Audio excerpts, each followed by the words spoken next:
kita nge-running ya. Baik. Kayak gitu sih biasanya. Oke, thank you, Den. Oke, nah nanti ini Kalau ada yang sembari nanya nggak apa-apa kan, Den? Langsung aja.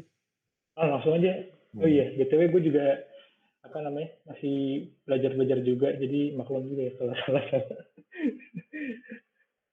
Oh, deh. Kita sama-sama belajar.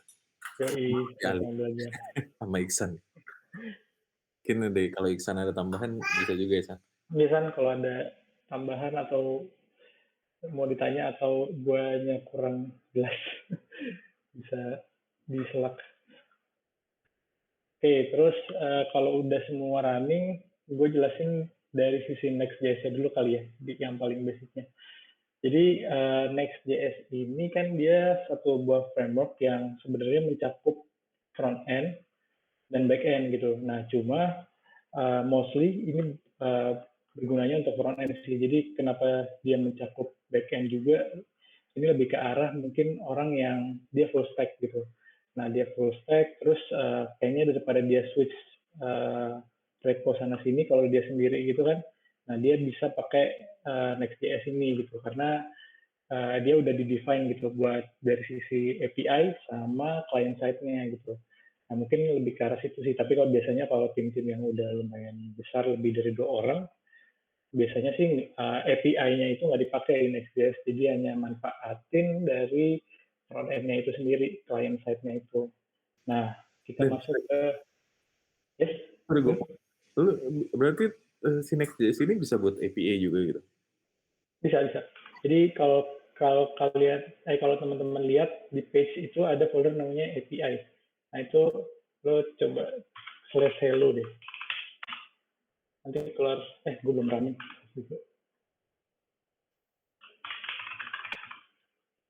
Ya, jadi Cara runningnya gimana?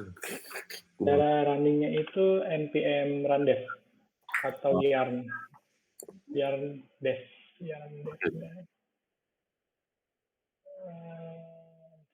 Saya lagi loading.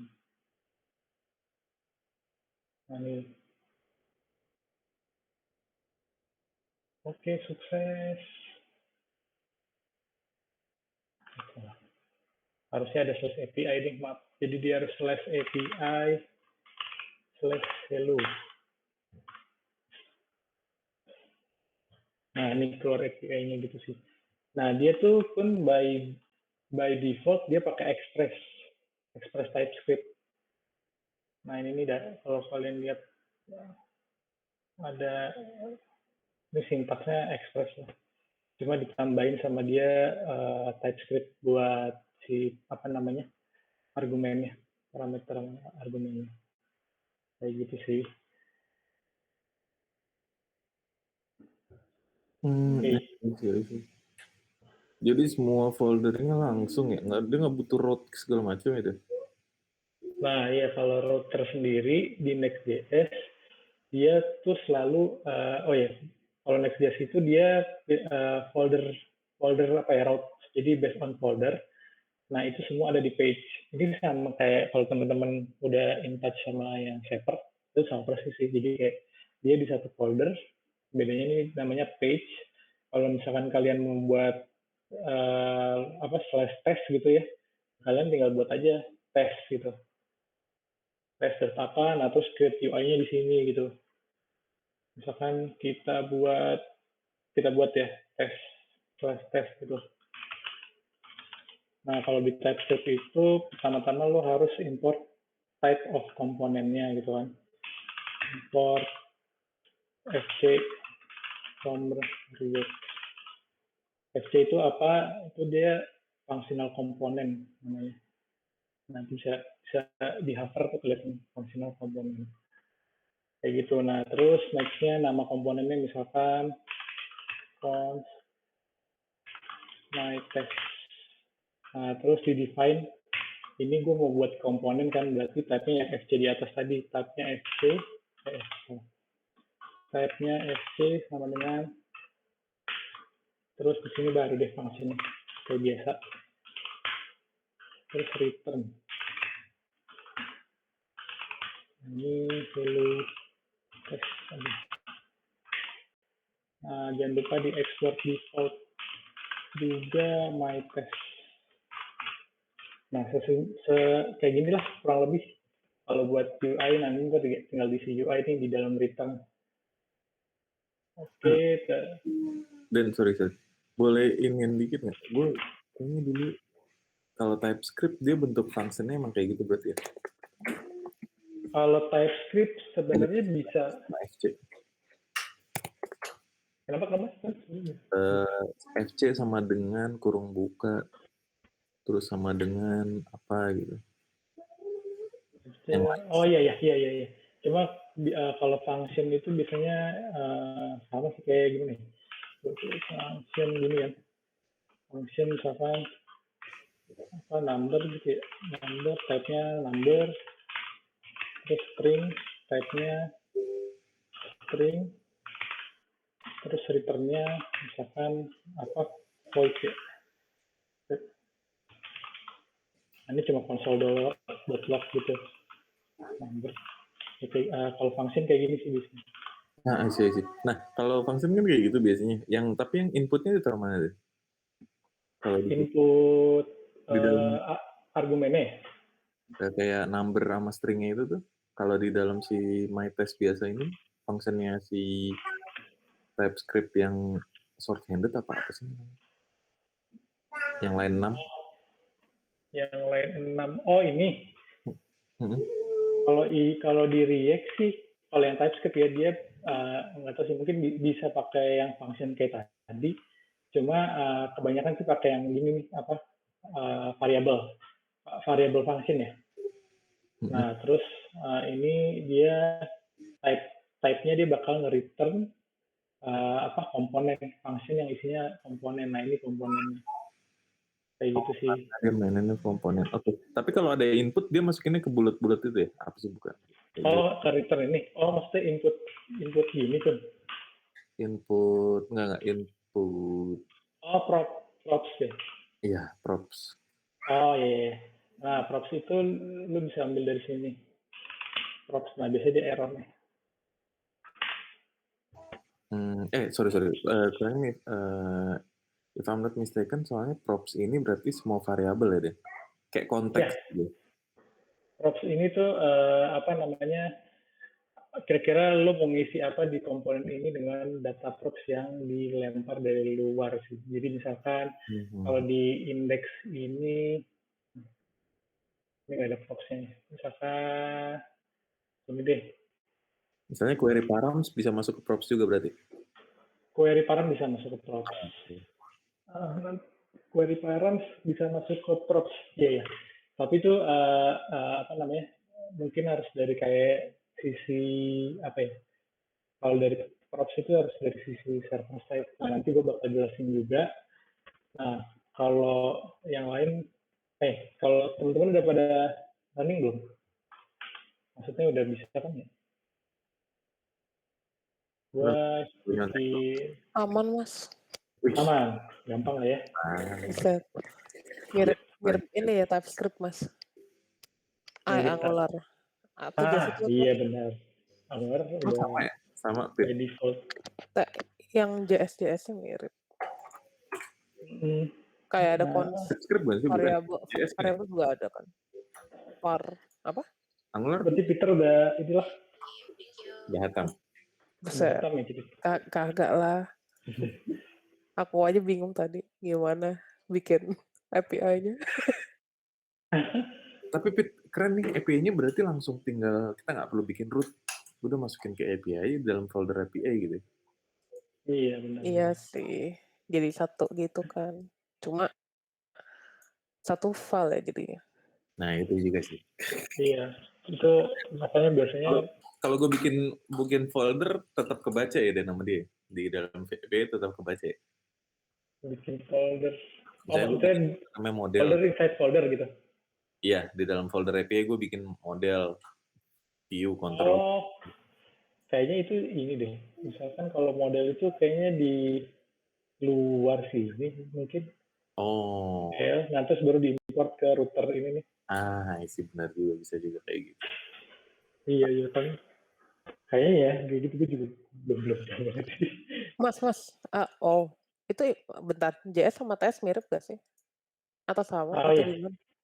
jadi basically itu TS itu adalah JS. Oh, Jadi pantas. sebenarnya TypeScript ini semacam apa ya? Lo coding nih, terus lo apa namanya? Lo save, dia otomatis compile ke JavaScript. Jadi itu Oh, sebenarnya kalau apa ya? Misalkan lo compare gitu ya, speed gitu harusnya sama aja karena apa namanya? Kalau kalau compare per framework mungkin beda, tapi kalau misalkan per language sama sih JavaScript karena ujung-ujungnya JavaScript itu TypeScript dikompil, kebalik. TypeScript itu dikompil ke JavaScript.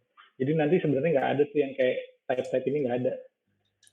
Dia hilang, cuma request respon biasa. Kayak gitu sih, Mak. Makanya gue bisa coding ini JavaScript di TypeScript. wow, oke. Jadi seperti itu. Nah, oke. Nah, kalau misalkan udah, terus kita coba masukin props-nya gitu ya. Ini kayak Bayu deh. Bayu. Oke, mungkin sebelum ke situ kita buat folder lagi namanya komponen. Nah, itu biasanya ditaruhnya di dalam sini deh. SRC. Terus ada namanya komponen. Ini buat reusable komponen. Nah, terus misalkan apa biodata. .tsx. Sama sih. Dan boleh digedein nggak deh? Astaga, sorry. Sama sih, nggak kelihatan juga. Di zoom aja sama deh. Nah, ini. Betul nggak? Kelihatan. Kurang gede ya? Betul. Biodata. Nah, dia biasanya merah. Iya. Kenapa? Foldernya buat sendiri. Iya, jadi source, terus di dalam source ada komponen, terus misalkan kita buat biodata. Dan sekalian nanya, kalau lu kok tahu bikin foldernya itu source tuh gimana? Emang itu sudah biasanya seperti itu atau maksudnya best practice-nya seperti itu atau nggak ada masalah sebenarnya gue misalnya namain apa gitu app atau apa gitu. Kalau yang gue lihat itu sih rata-rata di dokumentasi seperti ini, jadi kayak kalau misalkan selain page atau pokoknya default value yang default folder yang dikasih next itu kalau bisa di dalam source, kecuali konfig ya, konfig pasti kan di luar tuh. Nah cuma kalau misalkan best practice yang kalau yang gue lihat tuh di dokumentasinya sih dia di dalam sini source. Jadi nanti karena nih sebenarnya bakal banyak di dalamnya, nanti bakal ada mungkin ada container, ada apa namanya state management gitu di dalam sini, kayak gitu sih. Cool. Nah iya kayak gitu. Tadi misalkan kita sekarang mulai apa namanya pakai props-nya ya.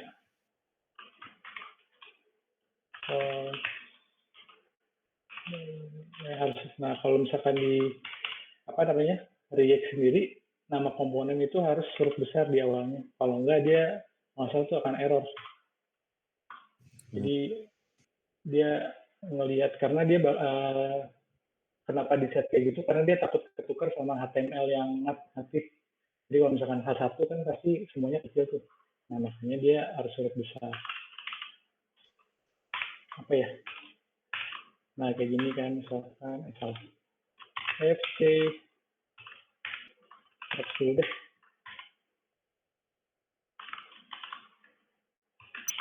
Gue lupa sama dengan FC props. Nah misalkan mau apa sih ya standar lah. Nah ini di sini kalau TypeScript-nya itu biasanya gue define di sini type biodata props. misalkan name string apa lagi ya, number gitu. Nah, terus kita define di sini. Props ini type-nya itu apa? Biodata props. Terus di return, nah ini mungkin gue showing kayak kelebihan dari TypeScript. Nggak apa-apa. Ini misalkan props. Nah, kalau di TypeScript sendiri enaknya yang gue suka secara pribadi ya, enaknya tuh karena gue udah define ini, gue bisa dapat autocomplete. Jadi kayak lo titik, terus lo kalau gue biasanya kontrol spasi, lo kira-kira propertinya apa aja sih yang ada di dalam sini. Nah, itu bakal keluar, nanti gue bisa pilih lo mau H atau name, jadi autocomplete-nya udah langsung jalan.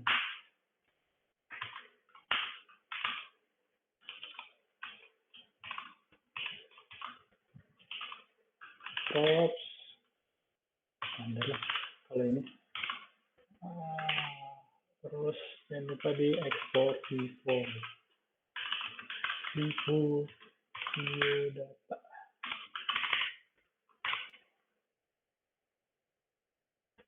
Masih ada error nih, kenapa nih?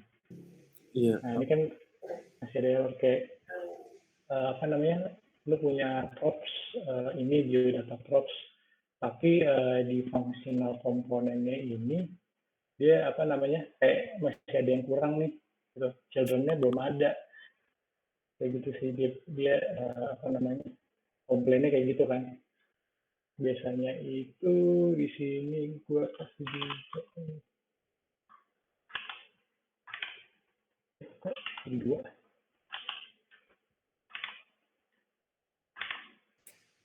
Nah, itu kayak di assign gitu si biodata props ke si FC. Jadi kayak apa namanya, pas nggak ada ini gitu, kayak apa namanya, dia taunya function doang kan. Nah terus kok di sini lo ada apa namanya, di sini lo ada data, cuma kok nggak ada type si ininya nih, komponennya gitu kayak. Nah terus apa namanya, tinggal dipasang ke sini, jadi kayak oh si komponen ini bakal terima biodata yang ini nih, kayak gitu, dan bakal di return di sini. Nah kalau yang ini cuma jenis propsnya doang sih. Terus kita import. Nah ini kesukaan gue juga. Kalau gue mau import, karena gue pakai TypeScript, langsung keluar biodatanya, langsung auto import.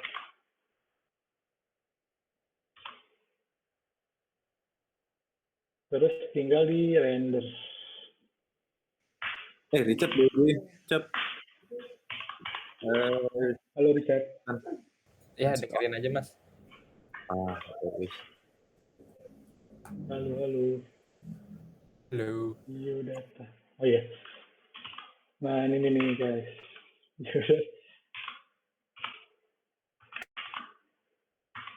Dia kalau kayak gini bakal error nih.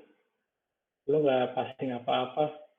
Gue tapi butuh name sama age. Kayak gitu guys. Nah itu kelebihan dari PS di React sendiri sih.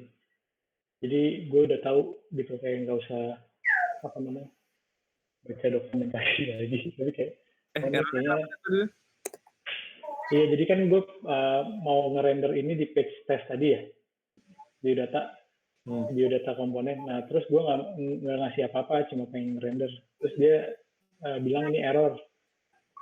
Lo apa namanya nggak masukin name sama age, ini required gitu.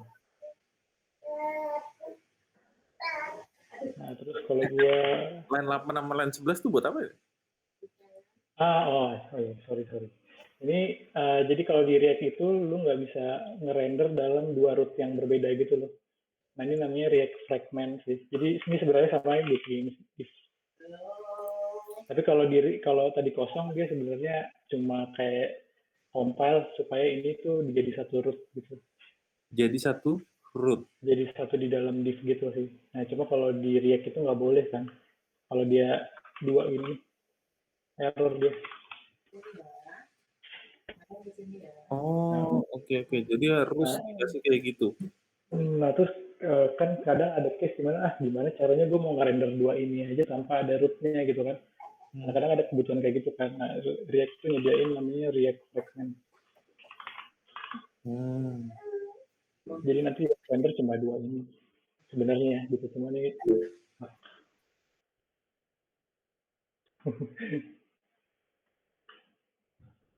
seperti itu guys. Name udah langsung ya, gua name ini misalkan gua masukin age-nya itu tadi string ya, mesti dia bakal komplain sih. Nah, age kan di sini sih, nah ini nih gue bilang kayak dia di sini aman-aman aja karena dia bakal compile ke JavaScript kan, jadi JavaScript nggak tahu kalau ini tuh sebenarnya type-nya harusnya number gitu. Nggak ada error sama sekali di sini. Tapi kalau di TypeScript-nya sendiri dia bakal nge-detect kayak, oh ini lo salah, harusnya age-nya 12. Nah kalau mau masukin pakai bracket gitu. Iya, ini penting juga nih, kayak jadi kalau direct anything inside sini lo bisa doing apapun JavaScript sih. Misalkan 1, 2, 3 map.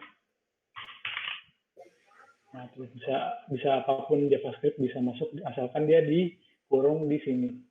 Nah, gue karena mau convert, kalau di HTML kan dia harus pakai titik 2 ini. Nah, gue mau convert dia jadi number, jadi gue masukin si curly braces ini.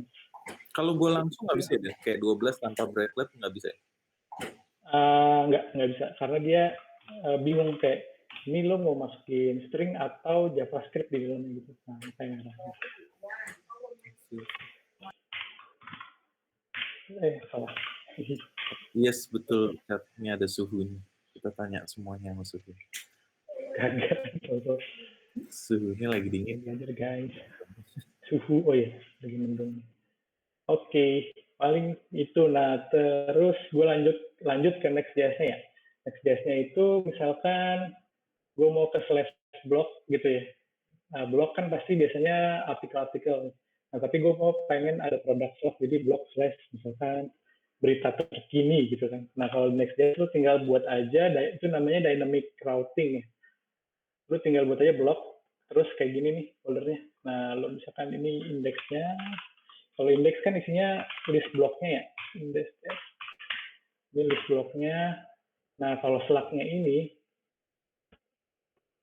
itu dia dynamic routing. Jadi nanti caranya adalah, gue contoh dulu. Ini gue baru, ya. Lu isinya dari mana deh? Isi file. Oh, tadi gue nggak tes. Hah? Tadi gue nggak tes. Yang ini kan? Iya. Makanya. Oke. Nah, ini bisa langsung ini sih. Di paste di ini boleh deh di-chat. Boleh. Nggak bisa. Nah, tapi TypeScript akan membantu kita. Thank you. Oke, tadi apa? Blog, cara coding. Berita terkini.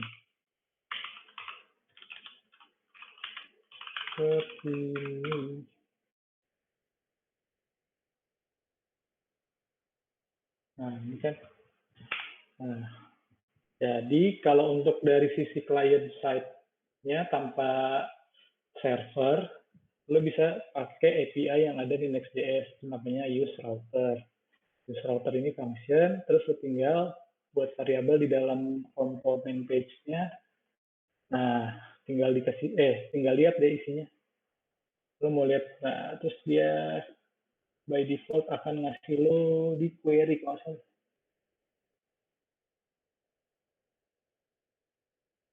Berita terkini mana? Oh, ini.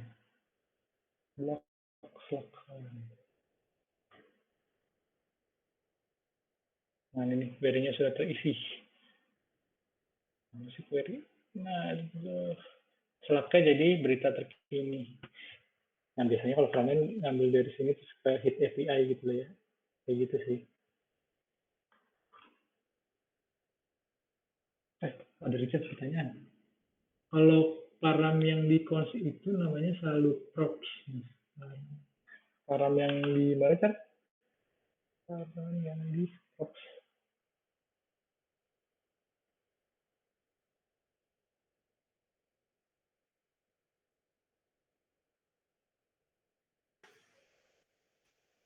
Params yang di mana? Cep. Param. Ini tadi deh. Yang di komponen yang tes ya. Oh yang tes. Bio. Sorry. Oh si Yang tes. ini. Iya itu emang nama. Sebenarnya enggak sih. Jadi kayak kalau base confession-nya itu props. Tapi rata-rata kalau misalkan cuma ada 3 gitu, kita bisa langsung namanya gitu di structure namanya. Misalkan tadi apa sih? Bukan yang ini. Tadi yang bio ya. Iya Nah, kalau gue komponennya deh. Kalau di sini berarti nggak ada guna kan? kalau di sini nggak ada guna sebenarnya. Oke. Ada, tapi nanti itu. Tapi kalau sekarang emang nggak ada gunanya. Seperti itu, guys. Tapi kalau yang biodata mungkin bisa share juga ke Richard. Iya, biodata mana sama komponen? Iya, di komponen. Nah, ini gue bisa di structure.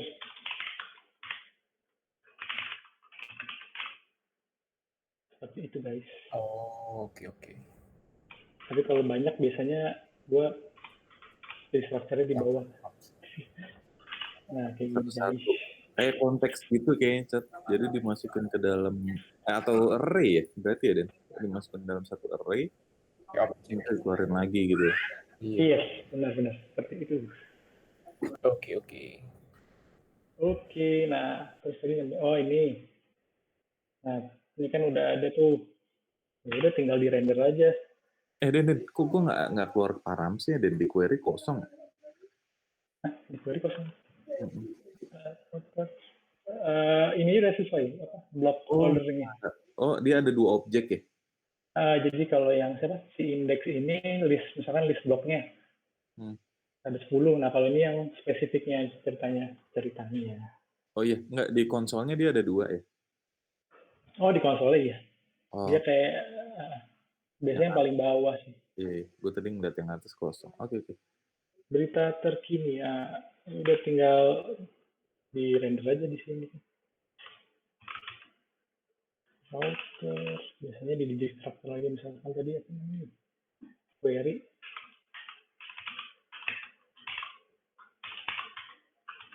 Router. Namanya sesuai nama yang di sini nih, slug.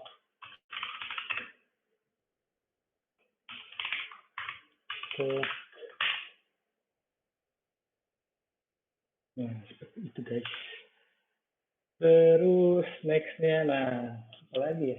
Oh ini nih, kalau di Next.js sendiri, dia tuh, gue jelasinnya mungkin kayak dia bisa hybrid. Maksudnya hybrid tuh gini, dia bisa aja kayak sifatnya kayak Laravel, atau dia bisa aja sifatnya kayak static site gitu. Jadi nggak perlu ke server dulu, dia bisa langsung generate si filenya gitu. Nah terus dia itu cuma butuh satu function yang namanya itu udah pasti harus itu gitu. Misalnya namanya udah ditetapin lah sama dia. Nah pertama itu namanya get static props.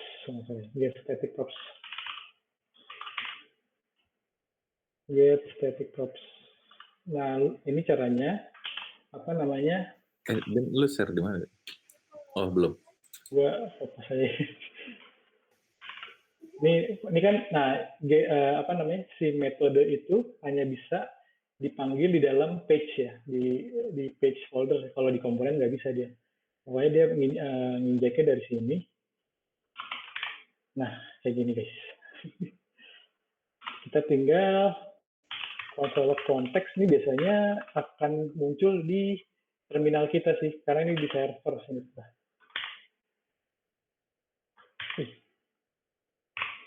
Kalau kalian bisa lihat di sini harusnya akan ada, wah, salah konteks tuh, error.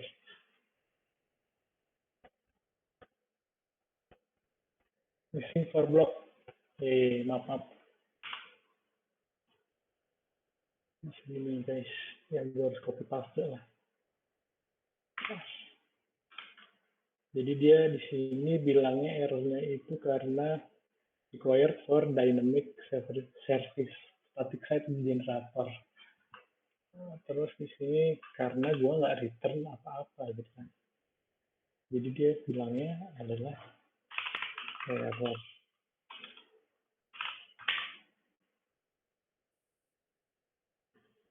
Terus nah ini biasanya TypeScript nih. Has any. Kalau misalkan di VS Code, kita kalau misalkan ada quick fix, coba-coba aja. Terus ya jadinya kayak gini. Iya, kalau di TypeScript kan sering banget tuh dia nggak boleh any kan. Kalau nggak warning gitu kan. Oh, Ini warning kan sebenarnya. yes. Oh enggak ya? Benar-benar. Kalau Next.js itu dia punya ini sendiri tuh, apa namanya, nyediain props-nya sendiri. Tapi dia harus diimport kalau nggak salah. Lupa juga. Ya, pokoknya gue coba mana tuh, ini yang project ya Asik, project kepompong. Pompong. Ini kan form SVAJ.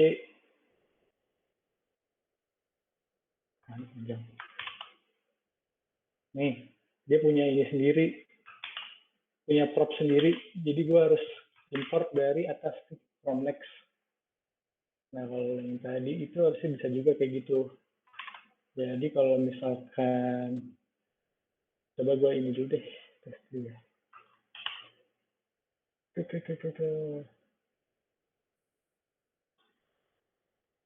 Ini sampai jam 3 apa gimana tuh? Nah, terusin aja Pak. Oh, terusin aja. Cuma kalau teman-teman ada yang lagi ada urusan apa? Lu sendiri gimana nih? Gue sih lupa. Ya, sampai jam 3:30 atau jam 4 lah. Langsung get server side props kayak gini. Ini produk katalog misalkan, gue returnnya sekarang kosong dulu deh. Kegedean, gue mau konsolok aja dulu. Ini konteksnya itu dia dari mana ya, Dit? Nah, itu konteks itu dia by default bakal diinjek tuh dari si Next.js-nya. Cool. Nah, ini kalau server side nih. Jadi ini bakal running nih. Kalian bisa dapat, nggak kelihatan ya terminal gue. Bisa dapat query-nya langsung dari server nih, berita terkini. Jadi bisa nge-fetch di dalam server dulu, terus baru di return di sini. Nanti apa yang di return di sini akan masuk ke props ini nih, yang di atas ini. Jadi props, misalkan name, props.name, kayak gitu sih. Begitu guys. Oh, oke. Jadi dia dimasukin dulu ke kalau gue nggak salah tangkap, berarti masukin ke server side props ini dulu, baru nanti propsnya dibalikin lagi ke FC. Instead of langsung pakai router.query itu ya? Iya, benar sekali. Jadi dari server dipas ke klien. Seperti itu. Cuma best practice-nya gimana, Dan? Maksudnya, apakah boleh langsung pakai line 8 itu yang router.query, atau sebenarnya lu masukin ke server dulu, dari server lu props, konteksnya, semuanya, terus, konteksnya lu bikin props? Nah, kalau misalkan best practice-nya sendiri sebenarnya itu kayak tergantung kebutuhan. Nah, biasanya yang server ini dipakai tuh buat protected routes ya. Misalkan mau ngecek JWT atau apa gitu ya. atau mau Hmm. take session gitu ya. Nah ini ngeceknya di sini dulu nih, terus dari session mau redirect kemana gitu. Nah Nah, kalau yang ini itu ya ini cuma sembari buat klien aja sih, apa namanya, misalkan lo mau kalau klik ini gitu, bisa juga kayak apa namanya, salah, gue bisa bikin kayak router gitu loh, router.push gitu, .push nama URL-nya gitu. Nah itu bisa juga kayak gitu. Nah hmm. tapi kalau di klien itu kayak tadi sih kan, kayak dia butuh berapa kali ya tadi, 2 kali ya, kadang ada yang kosong terus yang kedua baru itu kan baru ada gitu ya. Mhm. Kayak gitu. Oh, I Jadi see. so far sih sama sih, query-nya sama, data query. I see. Tapi berarti sebenarnya langsung aja boleh aja ya nih kalau buat client side. Kayak misalnya tadi cuma cuma query-nya doang gitu. Query param yang nggak terlalu kayak bukan kayak JWT, cuma kayak nama Slack-nya apa. Oh iya iya, iya bisa langsung itu, Oh, benar sekali, itu bisa langsung get static. Nah ini get static props paling. Nah terus juga tadi apa ya, terus juga ini apa namanya, kalau di Next.js itu lo misalkan ada page yang menuju page lain ya, itu dari sini nih, index ini gue mau ke nah, ini nih, ambil satu lagi.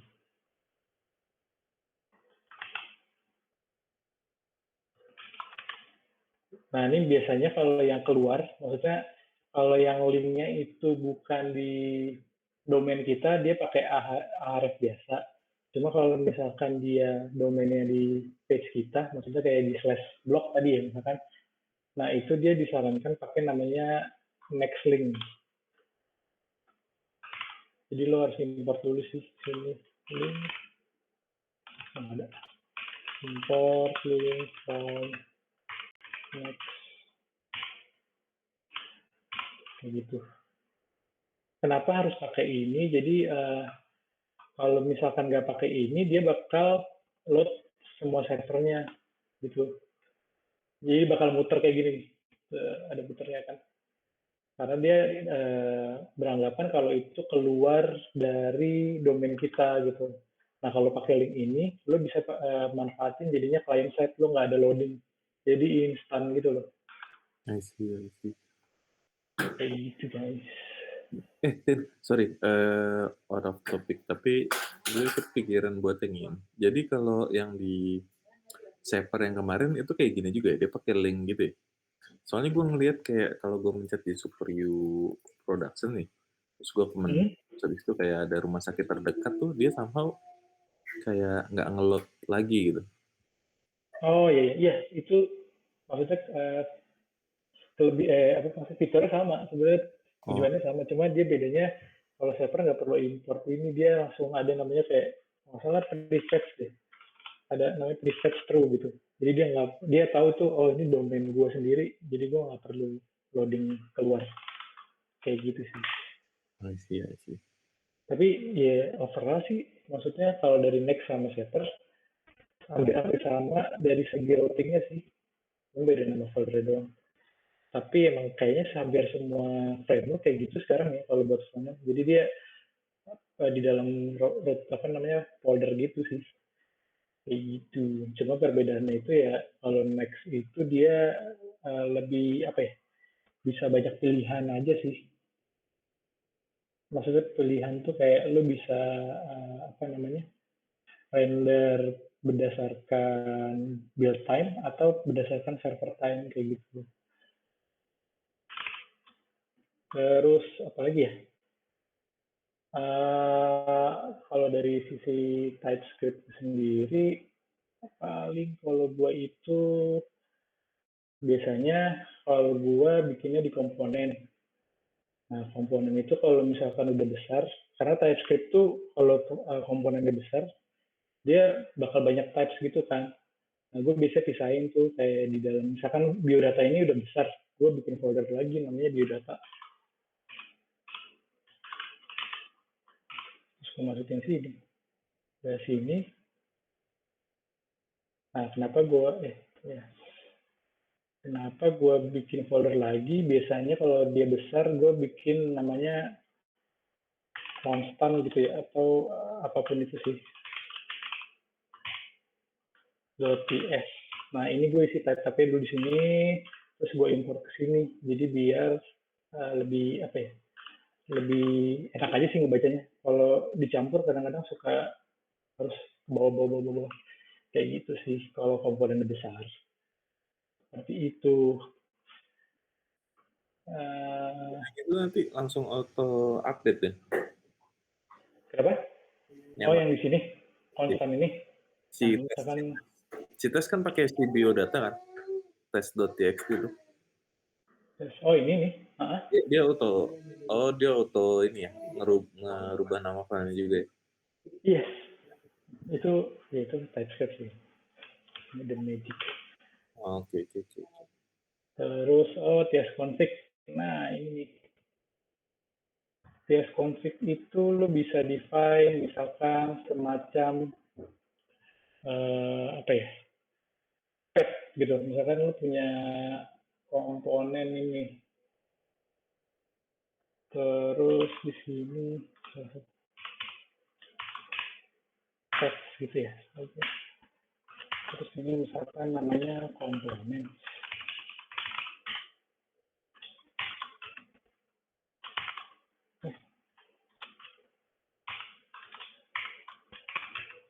Masuk path-nya itu mau kemana gitu, misalkan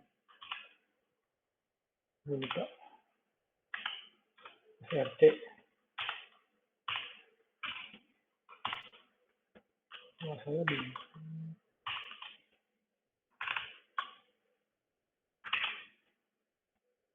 Apa tuh Den? Bintang 1, bintang 2.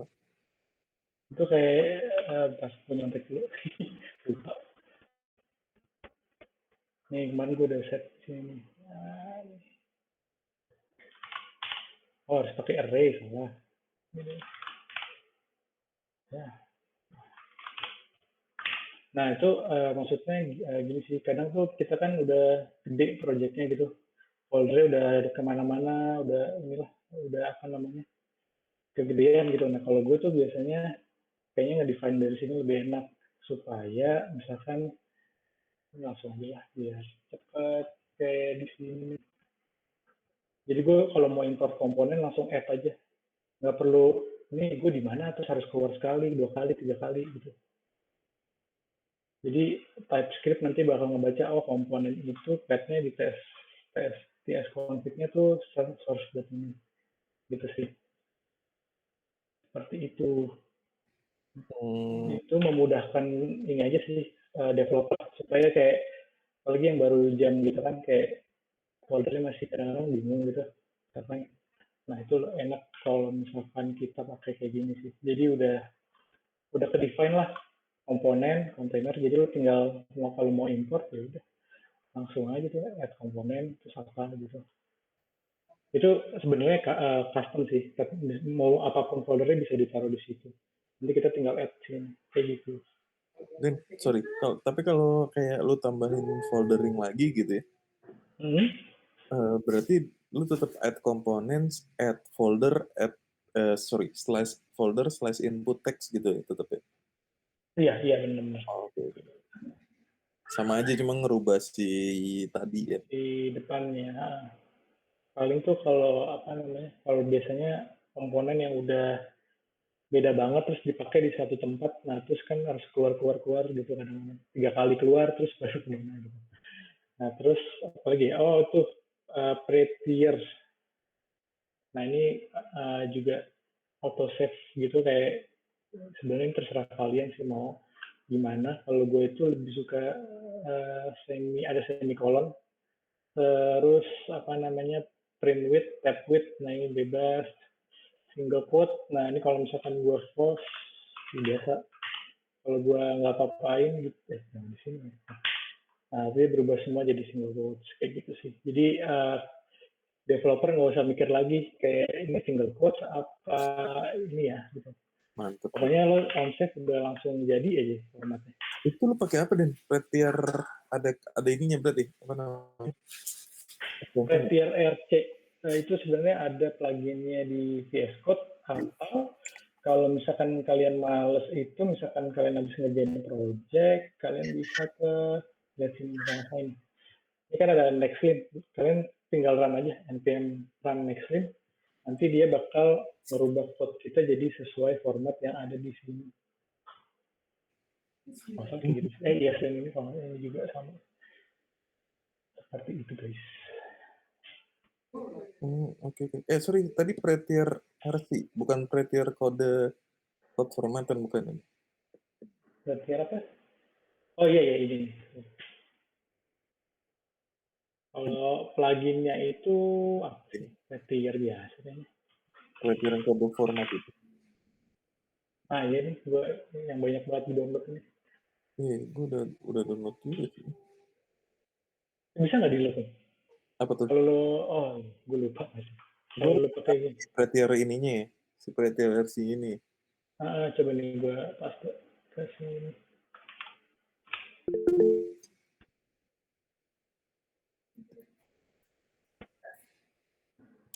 Prettier RC.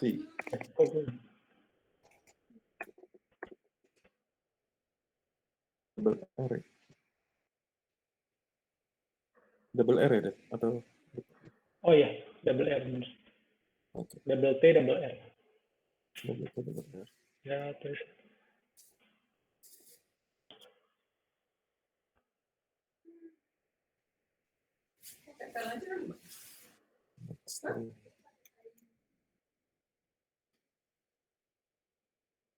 npm Nextclean. Kalau lo udah, apa namanya, udah download lagi ini, harusnya dia pas save gitu, auto ini. Oh, oke, auto ya. Bener gak? Coba bisa. Lagi nyari yang kutip. Kutipnya itu buat yang mana deh? Kayak description? Enggak nih, gue masih semua kutip dia langsung jadi ini. Single kutip gitu ya? Single quote? Enggak sih. Enggak ya? Gue yang salah. Boleh gue share screen? Boleh. Biar enak.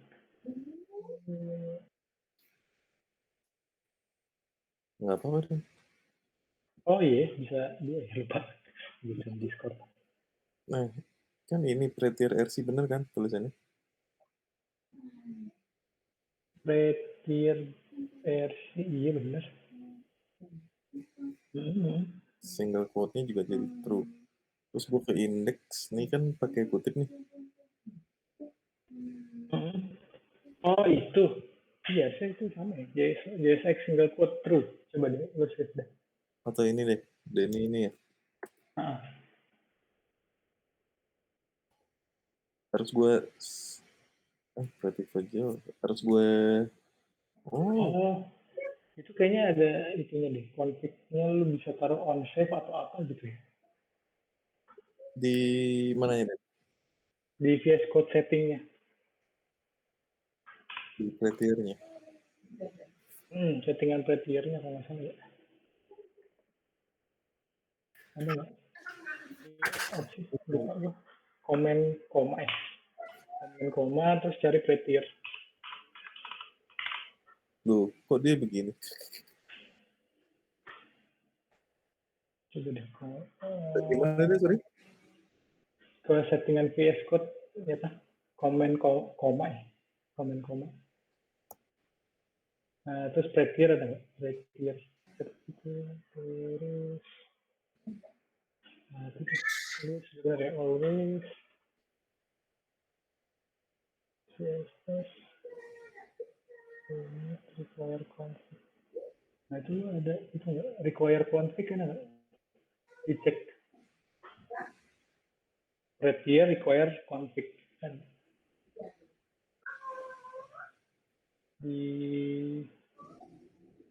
Nah itu tuh dicek deh, di checklist.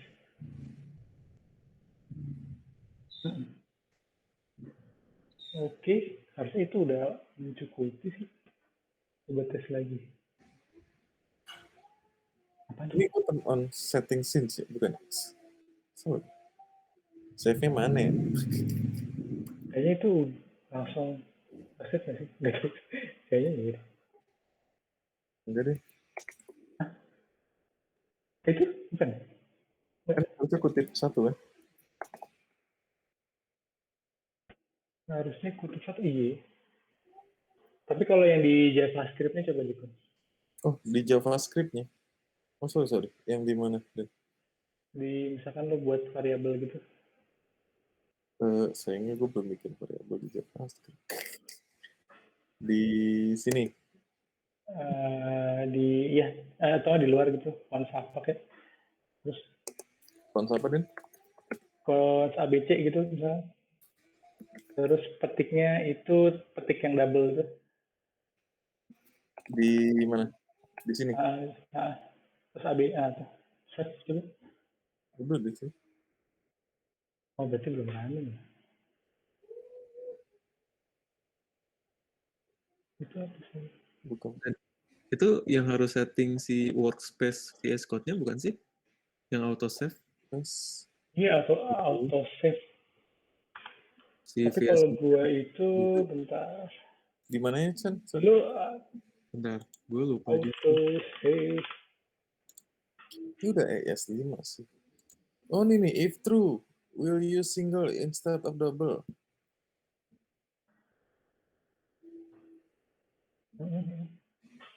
Itu kok Ada.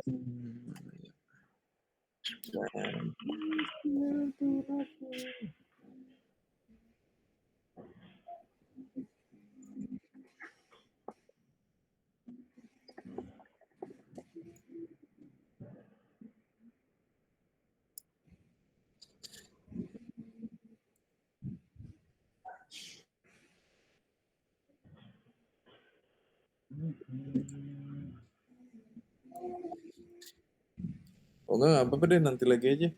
Terus kembali juga ngecek-ngecek dulu juga. Gampang lah itu. Biar rapi. Oke. Terus paling dari teman-teman yang lain ada yang mau ditanya dulu nggak sebelumnya? Sebenarnya ya kalau Next.js itu sih, maksudnya basicnya sih itu. Yang lebih banyak itu di React-nya sebenarnya sih. Kalau Next.js sendiri ya kurang lebih kayak tadi. Ada beberapa fitur, cuma gue rasa maksudnya tanpa itu juga masih fine-fine aja gitu. Yang penting sih tadi yang server side props, terus initial props gitu-gitunya sih. Bisanya React semua. Kalau gue belum jelasin CSS.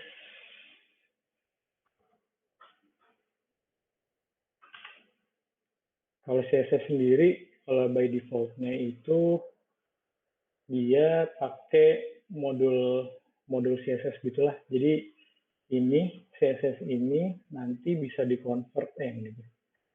Ini dia kan namain kelasnya kayak biasa. Terus kalau lo lihat di page.index-nya sendiri, dia itu bisa langsung auto import si .css. Astaga lupa. Maaf ya. Entire screen.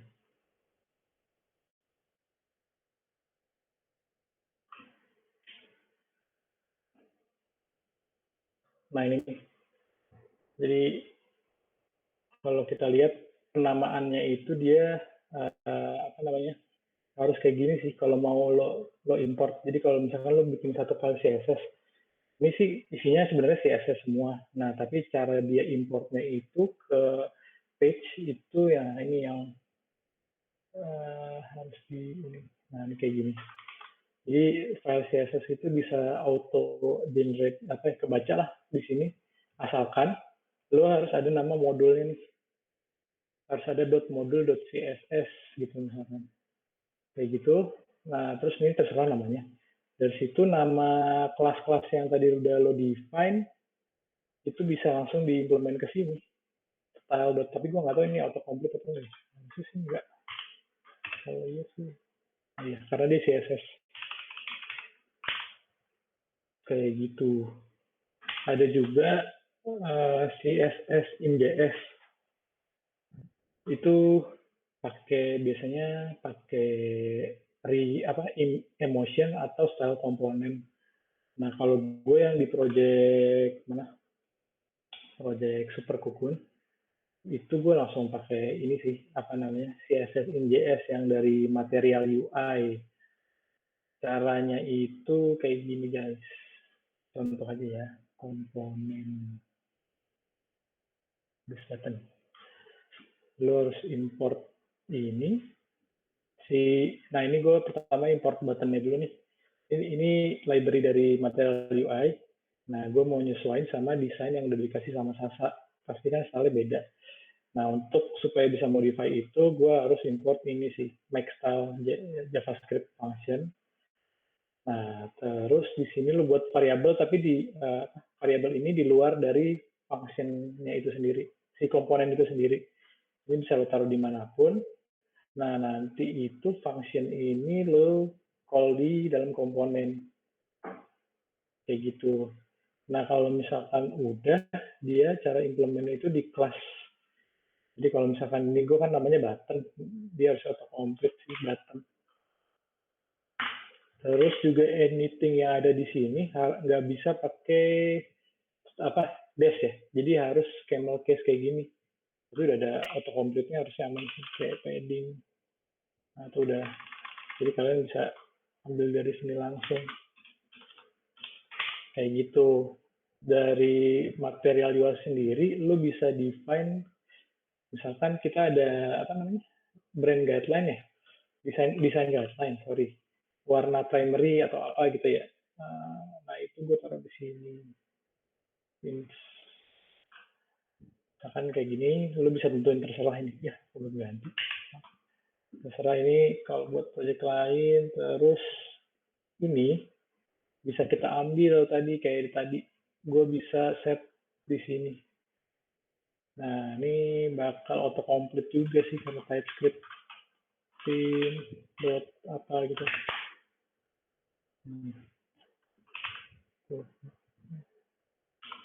Itu sebenarnya berarti dari tadi kan? Yes, benar. Dari yang global brand guideline, design guideline, warnanya apanya itu ada di sini semua. TXT ya, bukan CSS ya buatnya. Apanya? Nama filenya lu buatnya TypeScript ya, bukan CSS. Yes, karena dia itu sebenarnya JavaScript gitu sih. Iya. JavaScript. Nah cara dia kenapa bisa keambil itu, nah ini bisa keambil tadi karena gue pasang provider di React-nya sih. Nah, kalau misalkan lo lihat, gue sampai lupa kan jelasin. Kalau di Next.js itu, pokoknya root aplikasi lo tuh ada di underscore file itu. Yang depannya underscore tuh biasanya rootnya gitu. Jadi semua page yang depannya underscore, pasti itu kayak basic dasar dari page-nya itu. Ini kayak misalkan, nah ini nih. Ini sebenarnya bakal jadi satu page yang ada di misalkan index.tsx, ini sebenarnya nanti bakal replace. Nih. Di sini. Nah, untuk lo bisa akses global variable tadi, si Teams-nya tadi, gua tuh pakai si providernya material Teams ini. Team provider. Nanti dia bakal passing ke children itu maksudnya page lainnya, karena dia kan parent dari semua page, jadi dia bisa passing ke apapun sih page-nya. Nah, gue tinggal ambil dari sini. Ambil dari sini. Sini. Ya, sini. Gue bisa ngambil apapun sih, asal diimport kayak gitu. Ambil dari mana? Dari SP aja deh. Ambil dari, nah ini nih, gue bisa ngambil tim yang tadi gue. Di Times itu. Jadi, nah itu biasanya biasanya sih kalau developer sekarang tuh yang dibuat apa namanya dark mode tuh bisa dari situ sih, dark mode, light mode apa gitu, Dan ambil boleh, dari timnya. boleh ke atas lagi, Dan, timnya itu. Di sini padahal nggak di state tim. Di state juga kok, Dan. Tim juga di sini import. Oh kalau ini kayaknya kali. Oh ini beda tuh. Ini TypeScript type-nya, jadi kayak dia bakal komplain gitu, ini tim apaan? Ini nih. Nah gue harus provide si tim props-nya gitu loh. Tim ini harus type-nya tuh ini gitu. Oh, beda. Itu tim yang type-nya itu tim, iya. Tapi maksudnya tadi di app lu define apa? Tim tadi kan? Atau salah gue? Oh ya, ini tim variable tadi yang gue import dari sini, yang tadi tuh awal-awal. Oh, berarti lu nggak perlu ngambil lagi dari style tim. Di children-nya udah nangkap semuanya gitu ya?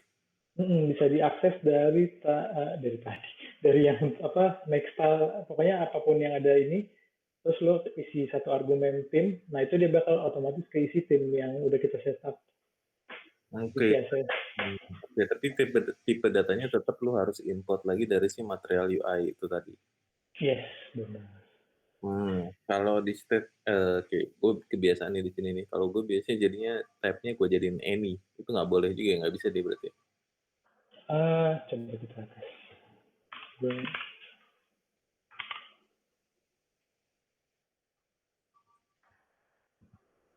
masih fine sih di sini. Iya sih, masih fine sih sebenarnya. Tapi bener. lu nggak dapet benefit ini kayaknya. Nah, dia bingung. Ini gue harus showing apa gitu. Autocomplete-nya lah. Nah, gue senang pakai autocomplete gitu kan. Jadi kayak gue bisa karena dia udah tahu type-nya apa. Jadi kayak gue mau apa nih, mau ngapain gitu. Nah, ini udah ada semua. Gue mau ke palette tadi misalkan buat apa gitu ya. I see. Nah, Itu ada di dokumentasi material UI kan ada? kenapa pun? Lu nge-search-nya dokumentasi di mana? Di material UI atau di Maximal? Ini kalau yang ini di material UI nih. Oh, oke. Yang pins ini. Kayak gitu. Apa lagi ya? Oke, nah sekarang paling sebelum terakhir kali ya. Data fetching di React ya. Udah pada tahu belum sih? Kalau udah tahu gue nggak perlu ini. Si Richard udah tahu pasti ya. Pakai. Catching yang lu maksud apa? Maksudnya data cara hit API di React gitu. Axios Post gitu maksudnya? Jadi kayak misalkan data fetching dulu deh, ini dulu deh kayak kita set ya standar lah ya.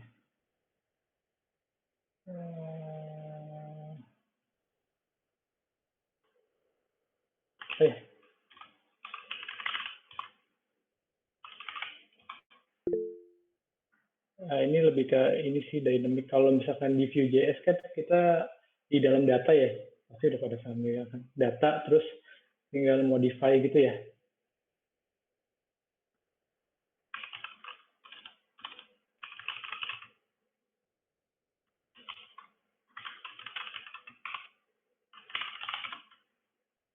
Gue pengen jelasin sedikit tentang ini sih.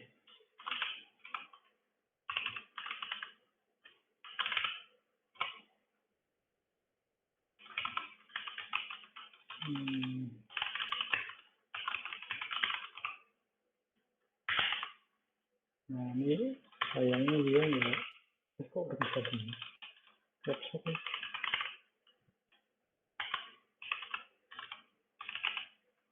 terus FC.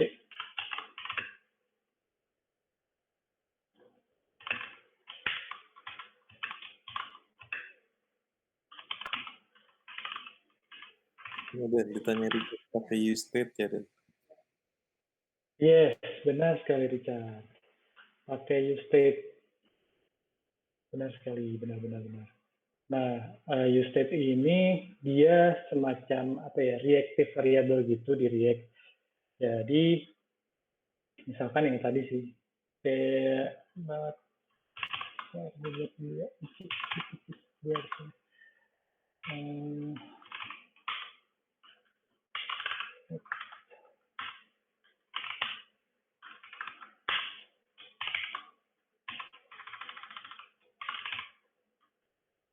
ini sih kayak misalkan ini conventionnya itu dia gini, harus array state. Nah ini di dalam sini lo mau isi default value-nya apa gitu misalkan ini. Nah terus si value yang ini bakal ada di state yang ini. Nah ini biasanya best practice-nya dia ditambahin depannya set. Udah, terus counter. Gimana cara ngerubahnya? Bentar, kita lihat dulu. Jadinya gimana? Error.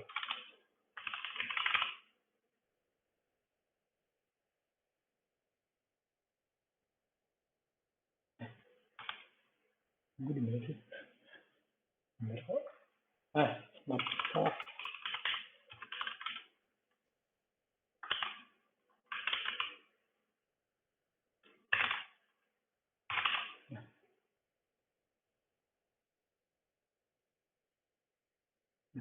Nah, ini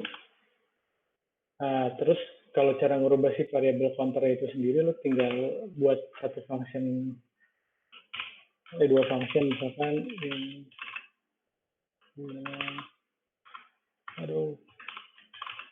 set counter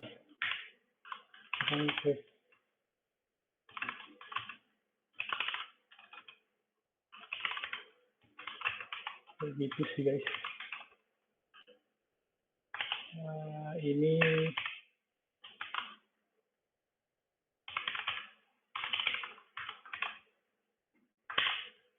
salah.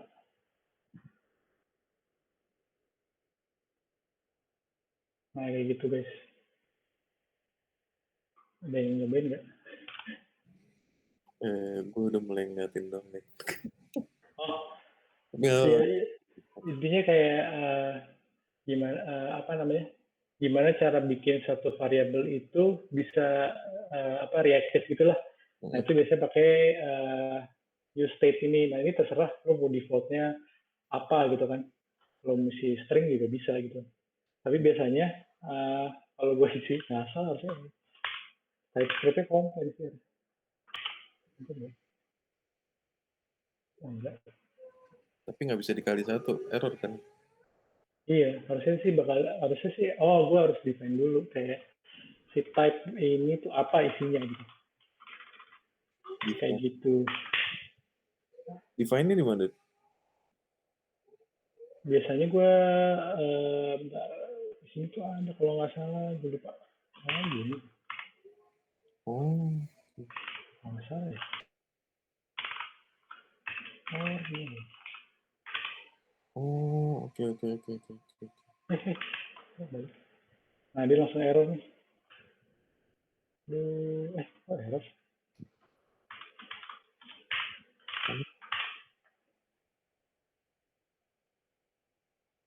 String. Harusnya number. Ini maaf. Terus sekarang gini. Nah, karena dia null, kayak dia pasti komplain, ini objek bisa jadi null loh. Jadi kayak kita harus supaya menghindari error ini biasanya biasalah kayak gini TypeScript harus dicek dulu gitu biar dia. Nah ini kita diajarin supaya lebih hati-hati lah sama TypeScript gitu. Nah kan dia baru nggak komplain kan? Komplain define. Karena gue harus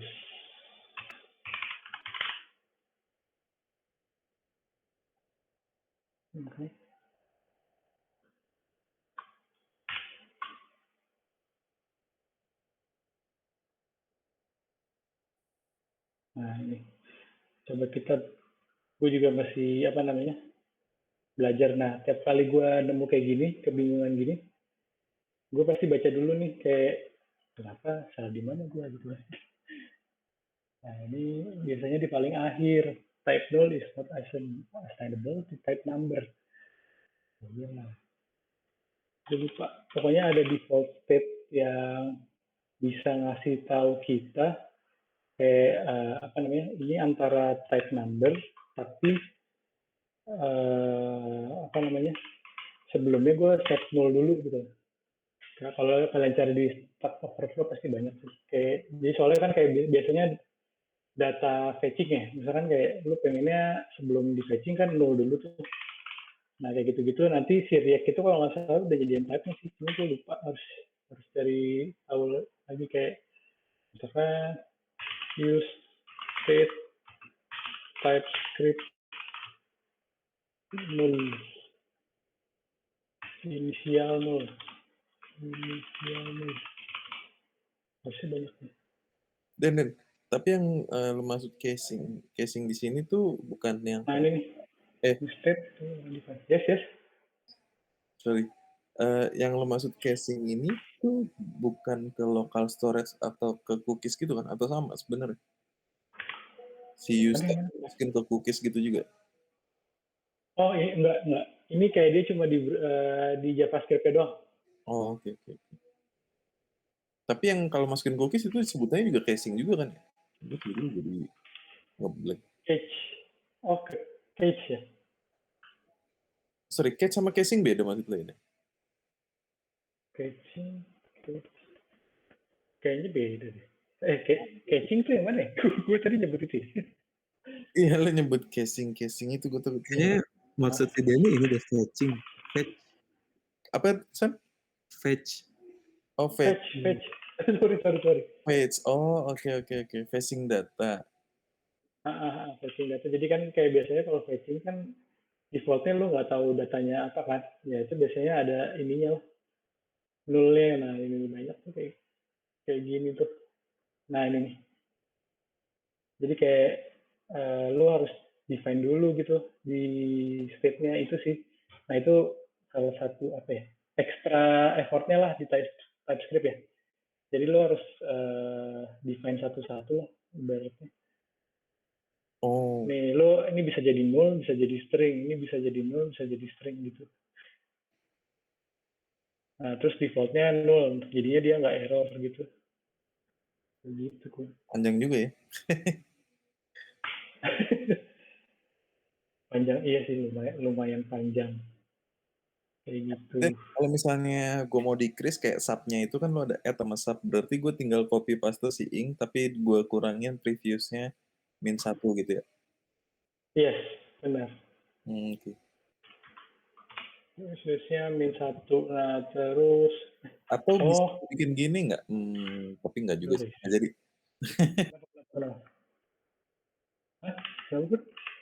Nggak jadi. Tadi gue kirain kayak bisa gue masukin ke dalam satu si konstanta si int itu, tapi mendingan dipisah ya.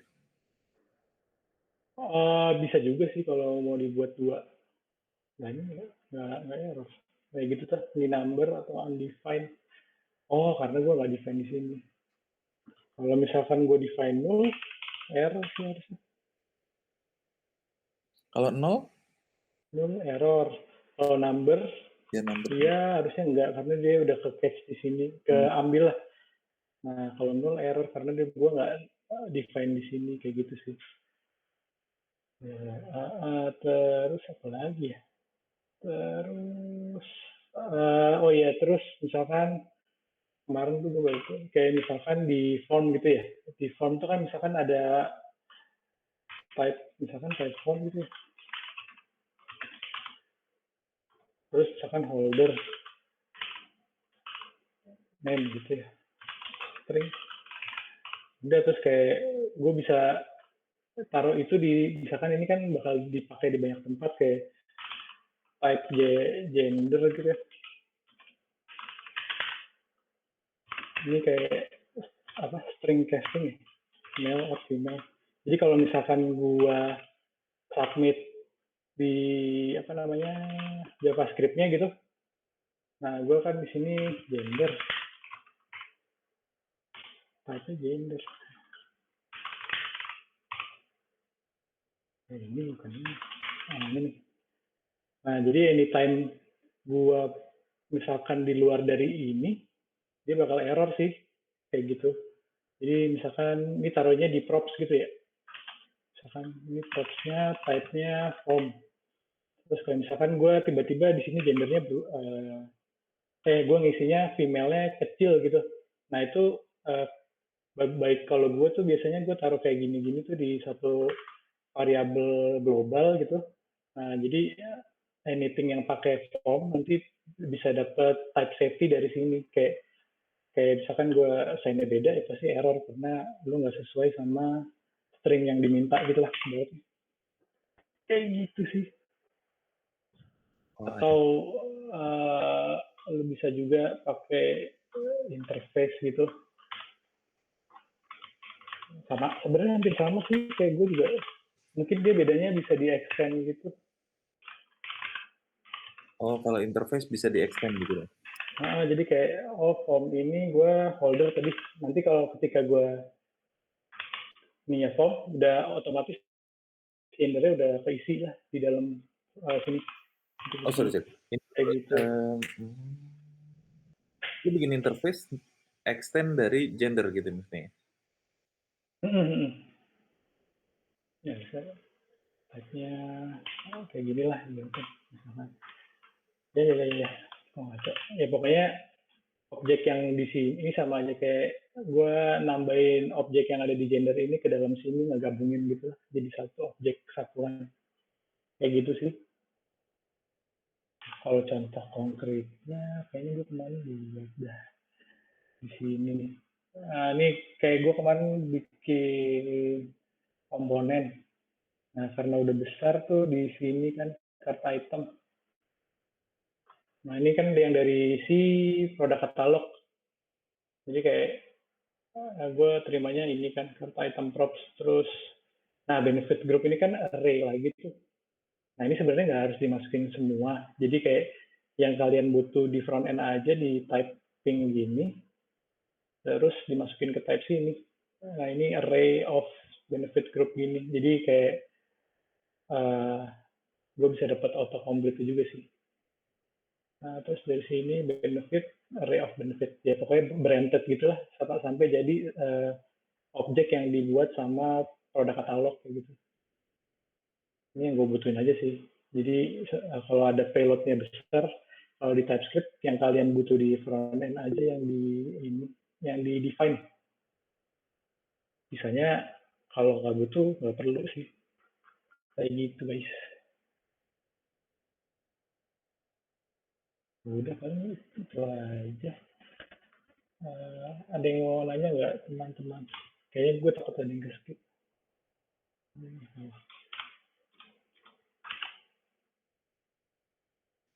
Yes, yang mau nanya silakan guys. Mumpung masih gratis nih Bapak Suhu kita nih ngasih info. Gratis.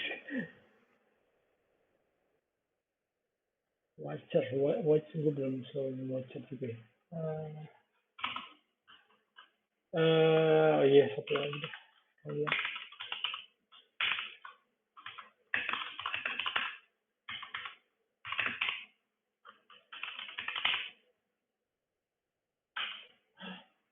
Apa ini? Oh iya. Taruh deh. Taruh.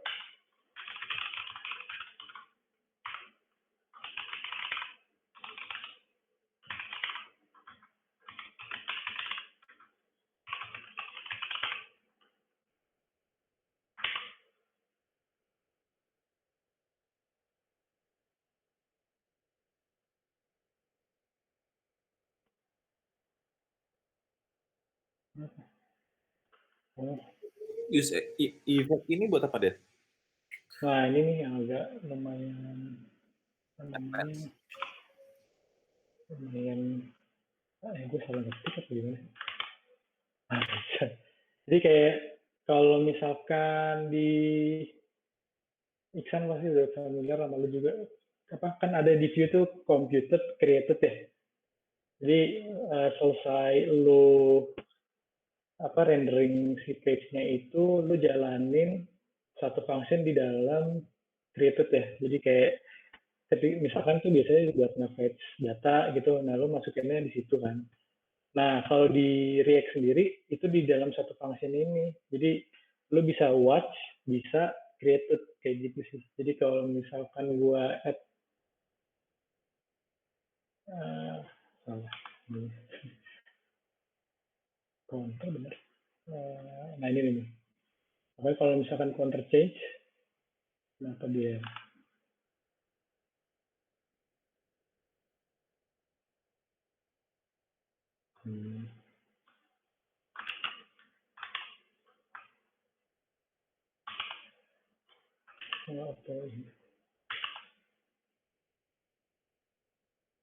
Ini counter change kosong.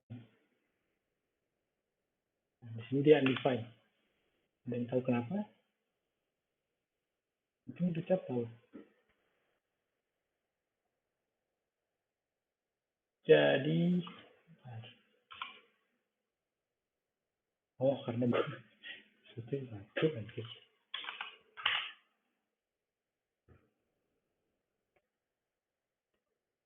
Ini kesalahan gua. Oke. Mau ganti satu. Oh, return. Asik. Kok return nol? Oh, karena Jadi ini kayak dia namanya gak akan ke return. Salah juga mungkin. Nah kan dia return nol. Karena ini false. Jadinya dia return nol terus. Coba gini dulu deh.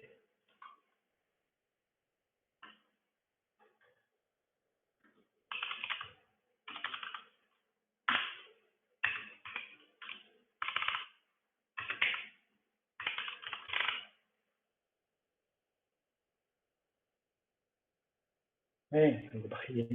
Stupid.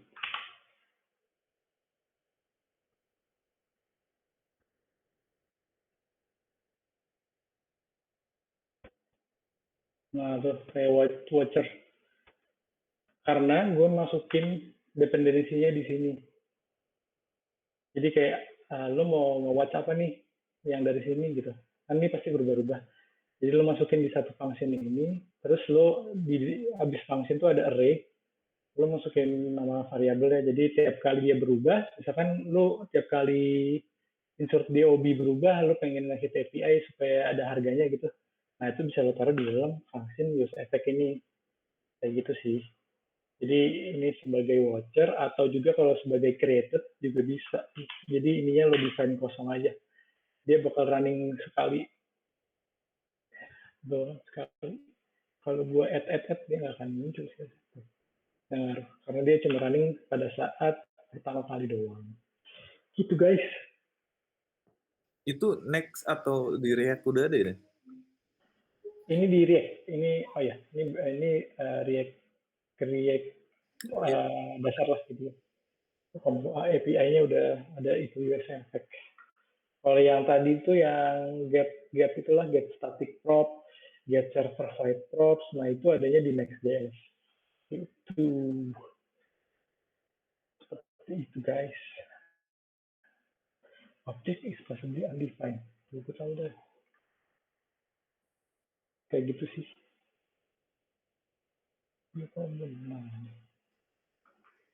Dari teman-teman mungkin ada yang pengen ditanya. Ya, kalau gue sih overall, kalau dari speed development, Shaper masih number one sih. Oh iya? Sama speed ini ya, sama speed performance-nya juga. Tapi maksudnya dari speed of development-nya malah ingin separate deh.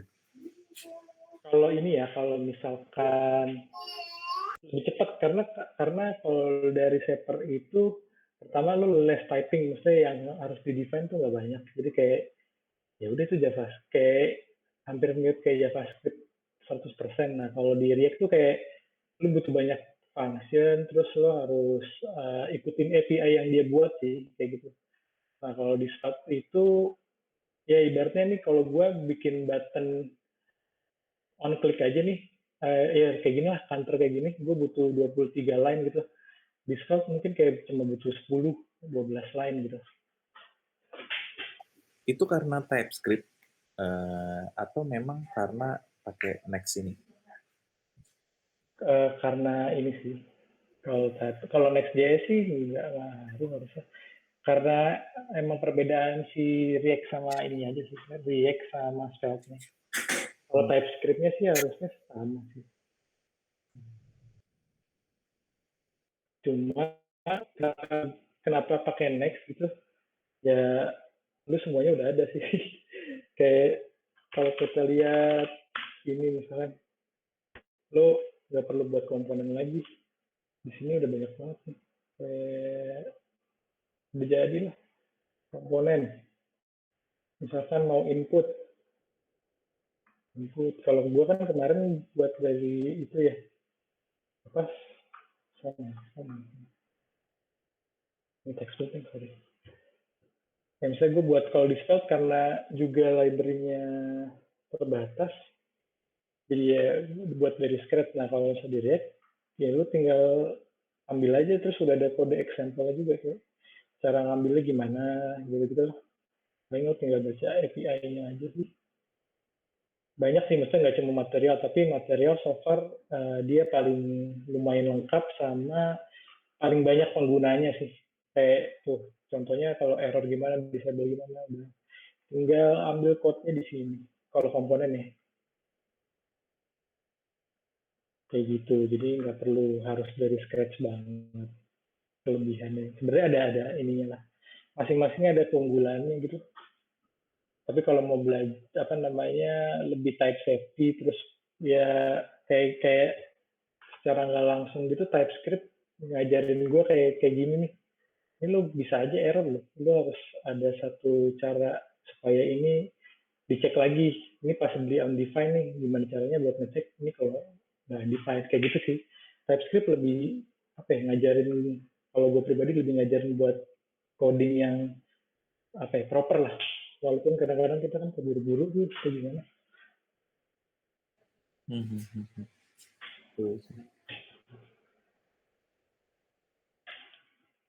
Oke. Dari teman-teman tanya, gue pengen nanya sebenarnya. Oh iya. Soalnya ini lagi lihat-lihat lagi yang soal super kupu.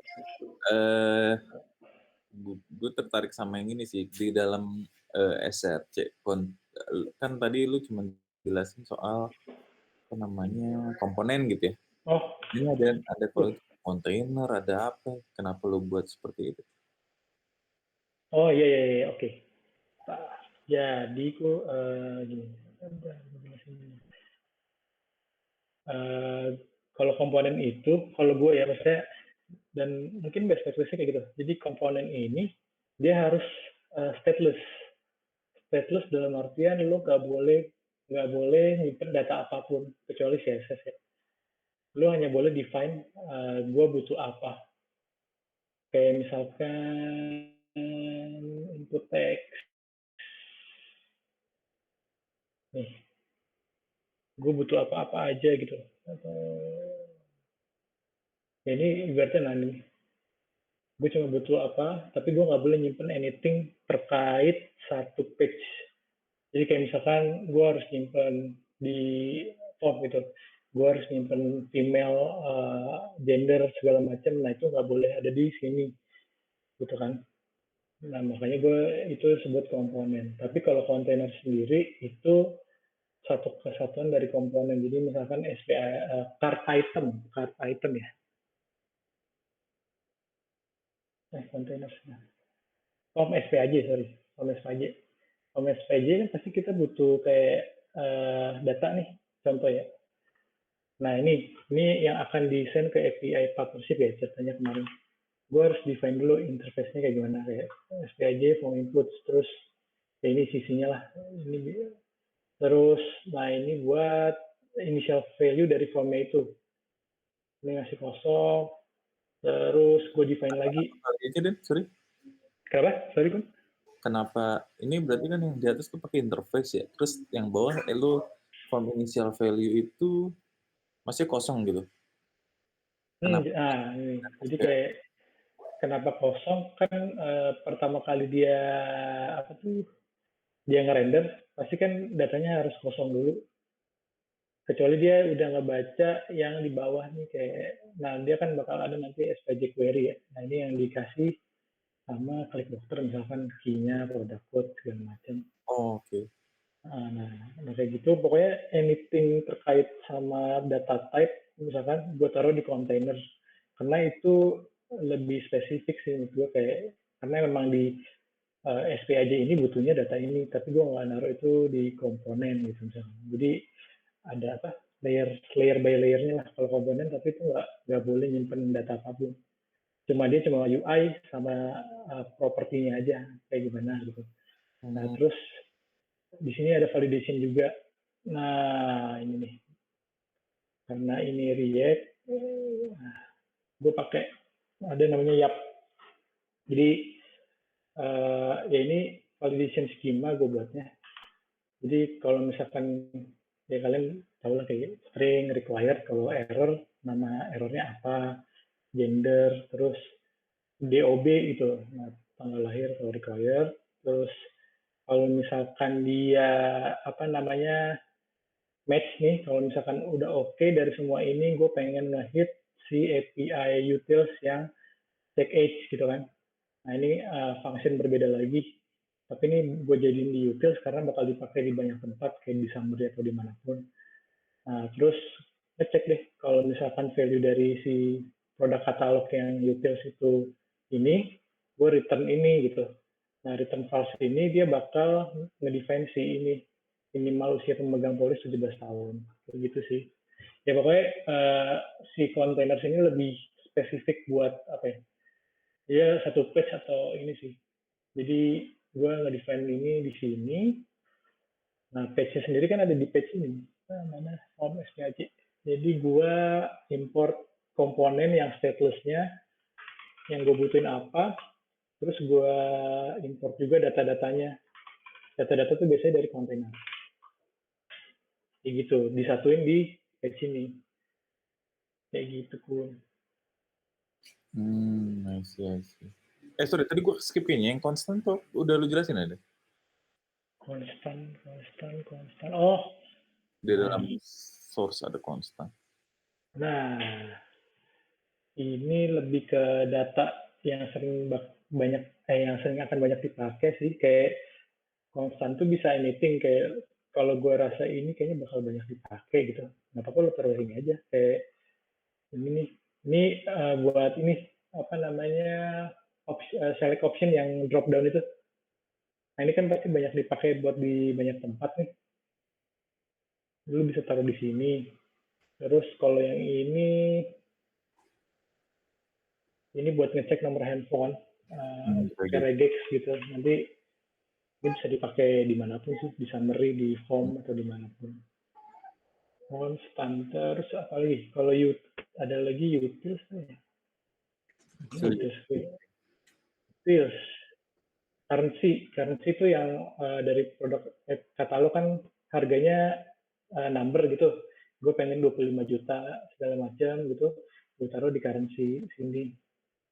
Terus date. Nah ini parsing-parsingan sih.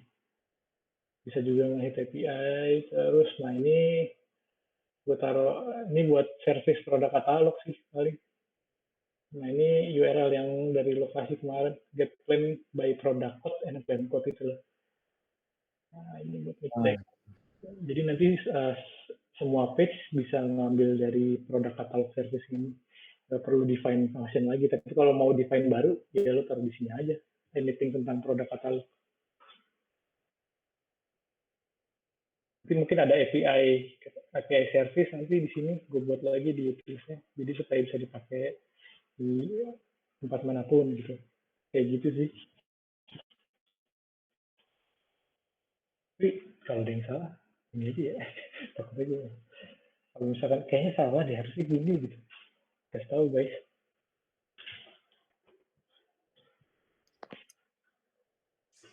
Mas, Kita langsung mau benerin. Bukan, bukan.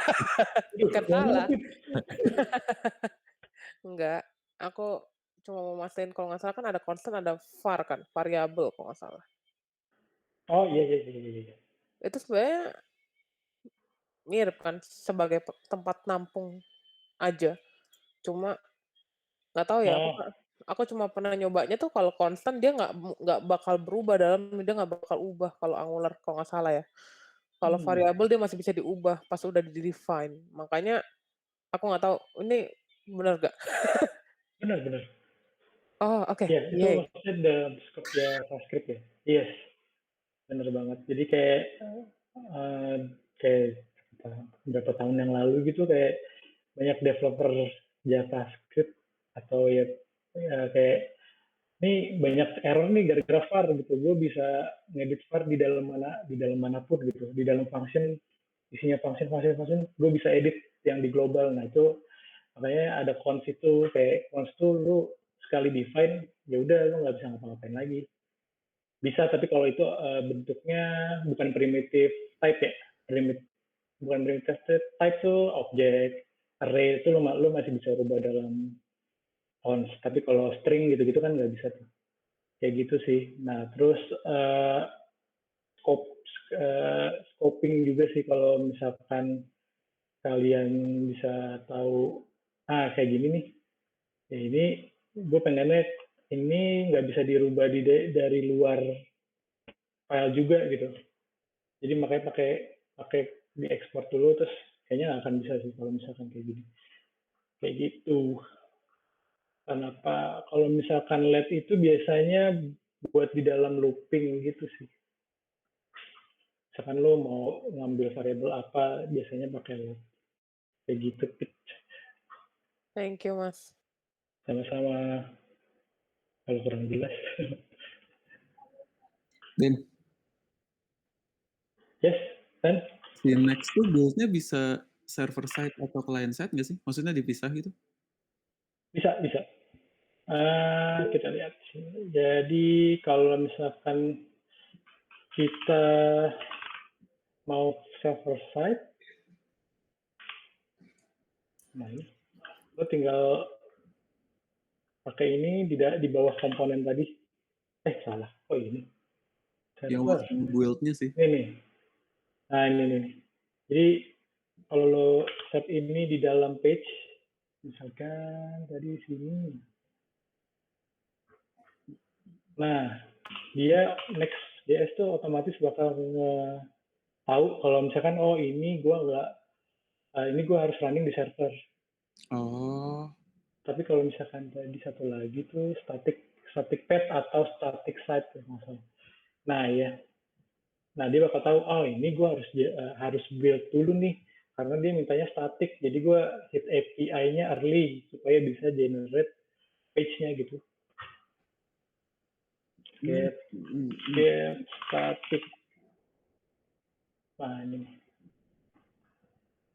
Gue lupa apa ya. Nah ini konteks yang tadi. Biasanya itu, nah ini kan kelihatan nih. Gue mau ngambil misalkan data apa gitu dari produk katalog gitu ya. Mau bikin produk page. Nah ini bisa, nanti dia ngehit ini pada saat lo npm run build aja. Sisanya itu datanya udah sekali aja lah diambil. Tapi kalau misalkan yang tadi server side, tiap kali user load, dia ngehit si produk katalog. Oh, sih. Setiap kali? Oh, oke. Setiap kali, kayak mungkin gue tadi berarti output enggak. Output di view page source-nya tuh HTML biasa kan Dan jadinya? benar. Oke. Nanti dia ada di sini kalau nggak salah. Ada build-nya gitu. Ini di static ini nih, kalau nanti ada nama page-nya tuh. Kayak gitu sih, ada .html gitu di dalam build-nya. Sih. Terus juga kalau misalkan apa tadi server side-nya. Nah, tadi tuh kenapa gue Dan sorry nanya dulu. Kalau misalnya, sorry gue potong. Kalau misalnya langsung gue nggak nyebutin static atau apa namanya server tadi, server side. default-nya ya? Soalnya Default-nya awal kayak lu nggak. kayaknya ini deh, static. Oh dia tetap static dulu. Oke. Kita pitching, yes. Kita lihat. Build time, each request nih kan. Each request. Tapi kalau nggak salah ya, seingat gue kalau lo masih run dev, itu dia always di server dah, nggak salah ya. Kalau masih run dev, Dia masih di jalan di server juga, karena dia server lokal masih nyala. Begitu sih. Nah itu kayak, terus juga kalau nggak salah CTX ini, kan kalau yang di produk, ini gue udah running belum sih? Ini produk from partnership, lu butuh query kan. Nah kalau di get static props, query itu nggak ada. Karena dia kan emang cuma static ya, jadi dia nggak bisa nangkep ke query gitu.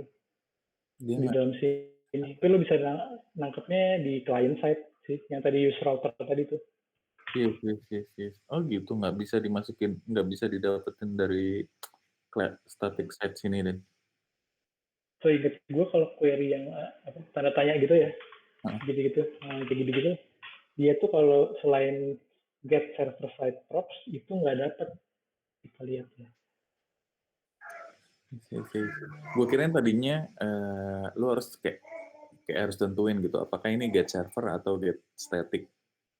Nah, kalau misalnya get server, yang tadi query-nya bisa dimasukin dulu buat, ya tadi yang lu bilang kayak API key, itu diproses dulu, ini udah bener atau belum. Tapi kalau misalnya kayak yang static, masukin juga ke sini, nanti dimasukin ke props. Iya. Tapi ternyata query nggak bisa, berarti mau nggak mau langsung ya. Kalau query-nya kayak cuma nama gitu kan nama lu nggak perlu ngecek sampai server side kan. Kalau query-nya nama bisa, enggak sih. Ya maksudnya kayak harus pilih salah satu mungkin gitu ya.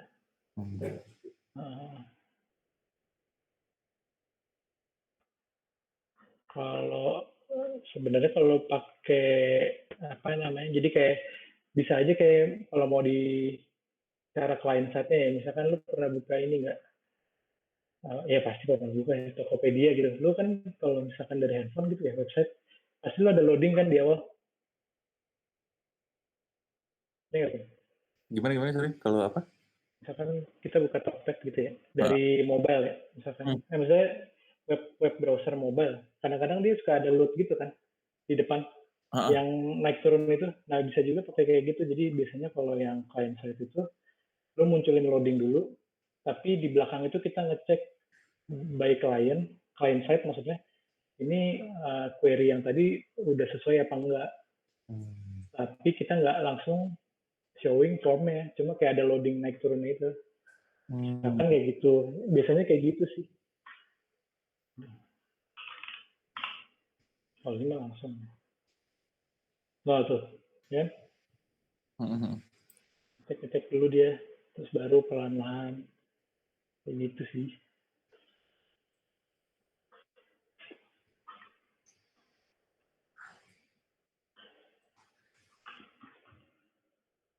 Kalau lab bedanya apa ya? Oh, Richard, sorry. Kalau lab itu dia ada di JavaScript namanya lexical scope ya. Jadi dia lo nggak bisa ngakses, misalkan di sini ya, lihat AB. Nah lo di sini nggak akan bisa ngakses si AB itu, karena dia beda execution-nya kalau nggak salah. Di dalam sini tuh beda. Tapi kalau misalkan, kalau nggak salah jadinya undefined sih. Jadinya apa nih? Undefined. Oh. Lexical scope. static scope. Tapi si LED ini bisa diganti nggak kayak VAR? Bisa. Bisa benar. Makanya bingung juga sih, apa bedanya VAR Nah sama kan, ini undefined kan? Karena dia cuma bisa diakses di dalam sini. Kayak disimpan gitu gak sih Mas? Kayak cuma di satu apa ya ngomong function gitu, bukan ya? Iya benar-benar kayak apa ya namanya? kalau VAR Aduh, di gitu. dalam situ bukan hilang juga deh? Enggak. Kalau VAR lu bisa, ingat lu ya. VAR AD sama dengan AS. Terus gua console log ya.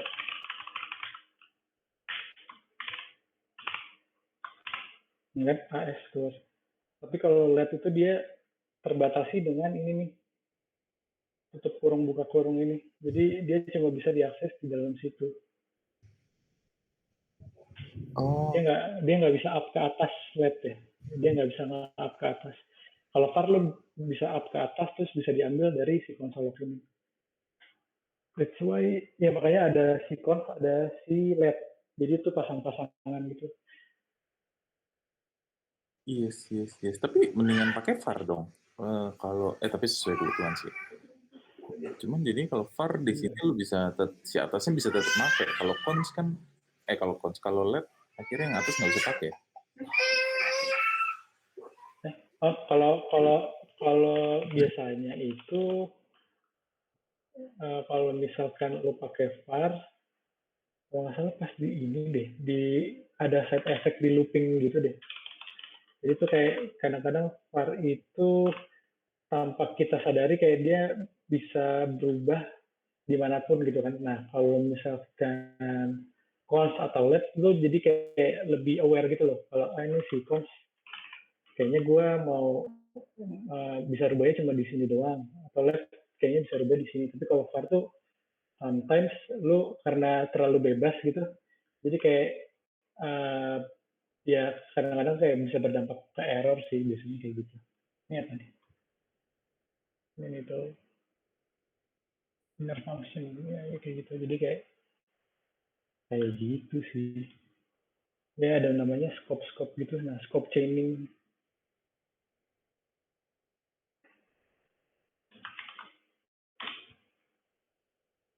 Lexical scope ya benar. Ada ini pertanyaan lagi.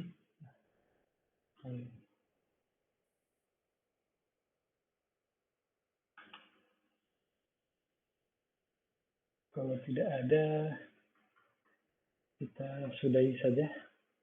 Gimana pun? Dari yang lain nggak ada pertanyaan lagi? Ya paling Bersama. nanti bisa coba-coba di fork aja tuh yang apa? Gimana? Super Cocoon kalau misalkan mau coba. Bisa dimain-mainin. Pasti. Let me know kalau butuh ini apa namanya misalkan bantuan atau apa. Satu lagi tapi nanti nggak usah deh nanti aja. Kenapa tuh? Enggak itu cuma ini doang sih.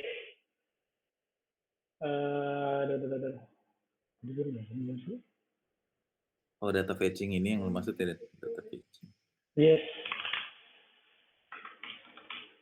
Gue kan udah punya query-nya tuh. Mana tuh schedule? Nah, ini gue udah copy paste.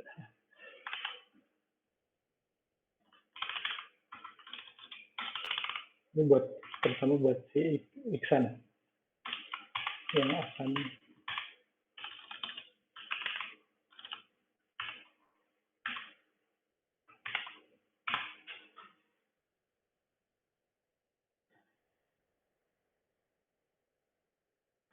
Berda. Nah.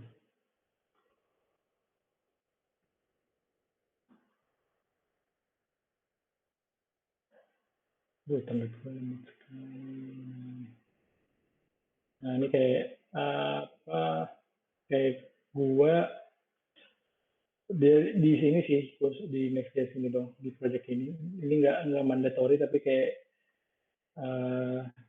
supaya nge-track misalkan ada bug atau apa, kayak gue pakai React Query. Nah ini kayak dia udah ada DevTools-nya sendiri. Jadi ini lu bisa define misalkan gue ngapain aja sih di page ini gitu.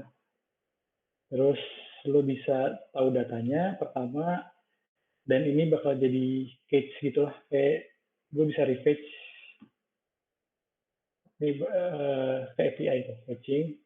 Stale tuh maksudnya kayak data ini nggak ada perubahan, masih yang lama. Jadi kalau misalkan dia nggak berubah apa-apa, dia tetap jadi stale gitu lah. Terus kalau misalkan lu dari misalkan dari sini, terus lu pindah ke page lain, terus lu balik lagi ke sini, dia tuh nggak perlu refetch lagi, dia udah nge-catch gitu lah. Jadi it's a good buat user experience lah. Jadi kayak kita apa namanya catch si API-nya ini gitu. Tapi ini case-nya beda sih mungkin. Mungkin kalau dari sisi produk atau segala macam. Kalau di sini kan kita ngecek-ngecek terus. Kayak gitu. Nah itu sih. Terus kenapa gue pakai ini? Jadi dia udah ini by default udah return statusnya gitu. Jadi kayak di ketika lo nge-hit API, nanti dia ada is error, is success, is loading, is apa. Nah dari parameter itu lo bisa define UI-nya. Kalau lagi loading nanti ada loadingnya. Kalau misalkan error mau ditampilin apa. Jadi kita nggak usah bikin itu lagi lah gitu biar cepet. Tinggal nge-define berdasarkan step yang udah dikasih sama React Query ini. Kayak gitu aja paling. Itu toolsnya apa, Den? Kenapa? Toolsnya apa tuh, Nang? React Query. Okay. Chrome extension kan? Enggak, ini dari React ini library-nya. Kalau lo lihat di app tuh ada namanya React Query DevTools. Cuma dia nggak akan running oleh production. Tapi itu nanti gue bakal take out sih. Oh, oke. Tapi kalau di npm run prod sih nggak. Kenapa? Kalau di staging baru akan muncul gitu ya, tapi kalau di production. Oh? Yes. Jadi biar bisa ngedebugnya lebih enak sih. Yes, keren sih.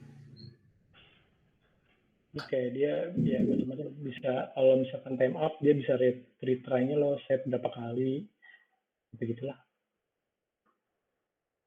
Seperti itu guys.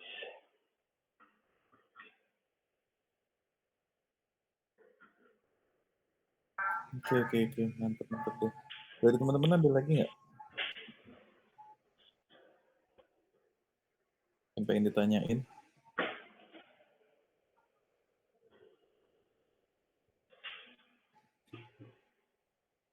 Oke. Sudah sore. Kalau gitu terima kasih teman-teman semua. Dari gua sekian. Oke, thank you. Thank you. Thank you all. Thank you ya. Thank you. Terima kasih banyak Mas Denny. Sama-sama David.